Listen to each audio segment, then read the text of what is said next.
What's up mga Lods? So for today's video is meron tayong panibagong application na pwede nating pagkikitaan. Yung kagandahan dito is walang investment. So anyway, kung interesado ka man sa kanilang application is ilalagay ko na lang yung link dyan sa my description below. So hindi ko na ito patagalin.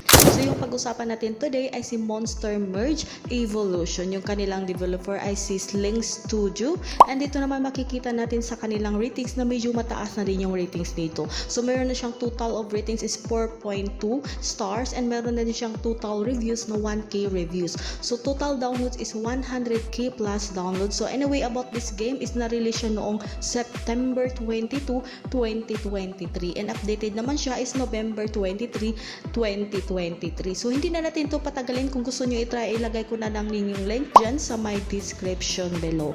So i-click na natin tong play. So dito nakikita natin na click the screen to continue. So i-click lang natin yan. So dito na nga tayo sa pinaka-dashboard. So parang may tutorial dito, no? So sundan lang natin yung kaniyang tutorial and ilagay na lang natin yan. And $107. So i-click na natin yan. Yun, i-click na natin siya.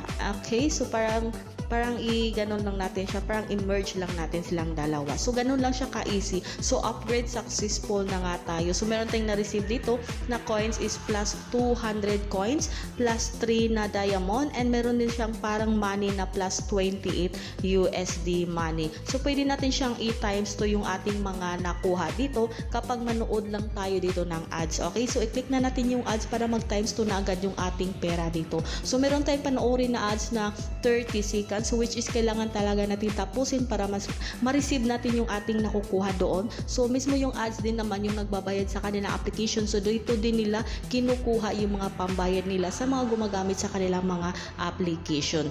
Okay, so natapos na nga ito mga Lods. So X na natin yan. Okay, so dito na nga tayo, nakabalik na tayo and i-click natin yung okay. So meron na nga tayong total coins dito na 400 coins and meron na tayong diamonds na 3. Okay, so dito naman makikita natin sa may gilid na may upgrade, award, shop. Meron din dito sa may gilid na gift box, lucky draw, ads, Gcash. Okay, so andito din yung parang tutorial. So kailangan lang natin sundin muna to, no? So if you need extra money to make your monster grow faster, then you can make some trades to attract big monster. Okay, so i-click na natin yan. So this monster will continue to grow faster for several minutes. Okay, and then i-click natin yung pray. Okay, so purchase successfully na tayo dyan. So cancel. So balik tayo dito. So now you are in charge.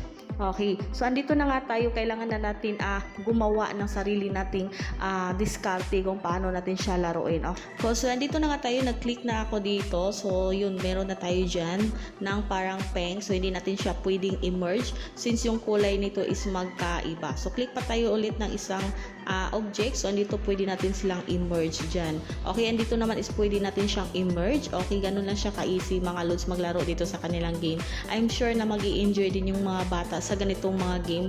Okay, and then at least kumikita na din sila ng extra money. So dito na nga pwede na naman natin siyang i-times 2. So sa ngayon is hindi ko lang siya munang i-times 2 para hindi na din masyadong hahaba yung ating video dito. Okay, so ganon. So X na natin yan. So ngayon is hindi na natin to patagalin. So kailangan natin ipakita yung kanilang withdrawal, kung magkano yung kanilang withdrawal dito mga Lods. So i-click na natin yung Gcash dito. Sa Gcash naman unlock gifts. So kailangan natin mag-login. Okay, i-login lang natin yung ating account dyan, direct to aking Google account natin dito.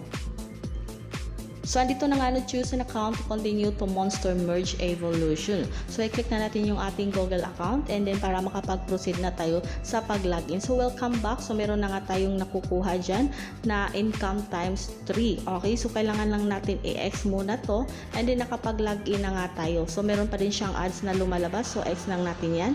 Okay, X lang natin yan. Ulit, balik tayo doon sa ating Gcash.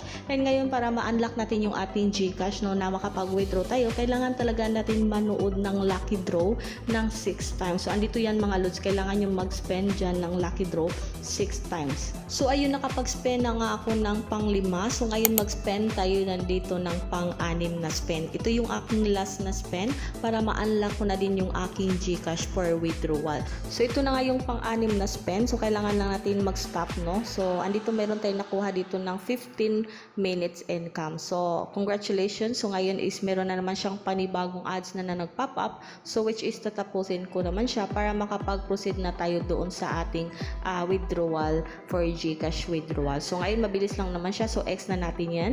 Okay, so back na tayo dito. So, andito na nga tayo sa ating GCash. So, na-unlock na nga natin yung ating GEPS, no? So, nakapag-login account na tayo. Check na tayo dyan. And lucky draw, so 6 times. So, nakapag-spin na din tayo. So, ngayon, i-click nyo lang yung activate now. Okay, click na natin yung activate now. Okay, so tapusin lang natin siyang ma-activate. So, ngayon, meron na tayo ditong total coins na 609. So, dito meron makikita yung ating account, ranking, contact, saka yung coins record. So, dito yung withdrawal nila. Okay, so anyway, pwede din tayo mag-invite to get more coins din dito. Okay, so dito na tayo sa ating withdrawal.